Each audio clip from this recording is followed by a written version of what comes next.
اللي يقولوا جانا تلمار في النار جوا اللي يقولوا جانا تلمار في النار جوا اللي يقولوا جانا تلمار خرطوم جوا اللي يقولوا جانا تلمار خرطوم جوا المدي وين المدي وين وترجم محمد حمدان عزمك جندي السودان عزمك وطني السودان عزمك وطني السودان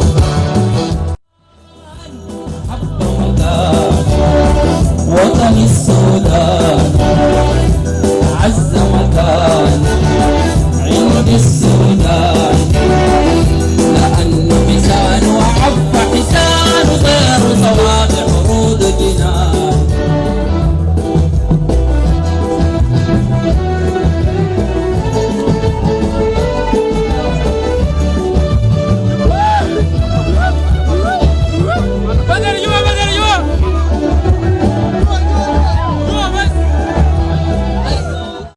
فسنار الأصالة سنار الصمود.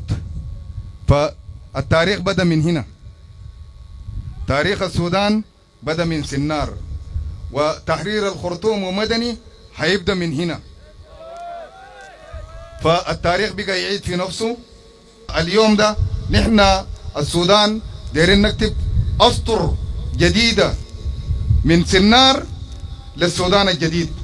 فنحن في اللحظات اللي نحن واقفين فيه ده نحن في أحب الاستعداد للتحرك لدحر الميليشيا المتمردة المتمثلة في غايدة أو ميليشيا محمد حمدان دقلو، وهو ذاته ربما ما يكون موجود.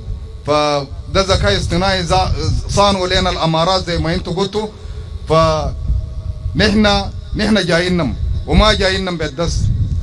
نحن هنمشي مدني، هنمشي الخرطوم، هنمشي الجنينة، هنمشي الفاشر، هنمشي أي محل كجيش شعبي كقوات مسلحة، قوات سودانية 100%. ونحن ما مرتزقة. والجي اللي نحن جينا بيه ده نحن ما جينا عشان دولار، ما جينا عشان مرتب، نحن جينا لعزة هذه الوطن، لتراب اسمه تراب السودان. ده اللي خلانا انه نحن جينا في المحل ده ونحن متقدمين لقدام. ولو جانا التعليمات هسي نحن ماشيين، ما منتظرين مرتب ولا منتظرين تعيين من زول. نحن نخط الوطنية. همتي ما هيجيب ديمقراطية في السودان، همتي ما هيجيب حاجة كويس للشعب السوداني، لأنه هو زول مرتزق. الأمارات بيدفع له، ونحن بنقول للأمارات والدول المساندة قدام السرير المتمردة، نحن بنقول لهم ما تدفع قروش، جيب رجالك وتعال انزل الميدان. أرض السودان ده كبير، نحن بنتلاقى في الميدان، ولغتنا اليوم ده بنتكلم بأبقدو من أفن. الحصة دي اكتملت والدروس دي اكتملت. نحن دايرين نوريهم دروس في الأخلاق. الناس ده لازم نوريهم درس في الأخلاق ودرس في الوطنية، لأنهم ما وطنيين وما عندهم أي وطنية. فأنت لو عندك وطنية أنت ما بتنحب أهلك، ما بتغتصب أهلك. فنحن دايرين نوريهم درس في الأخلاق ودرس في الوطنية. ومن هنا نحن اتحركنا من الدمازين، جدانا الفرامل بتاعنا برا، نحن ماشيين بدون تكة. نحن تاني ما عندنا فرملة، فرملتنا إن شاء الله هيكون في القصر الجمهوري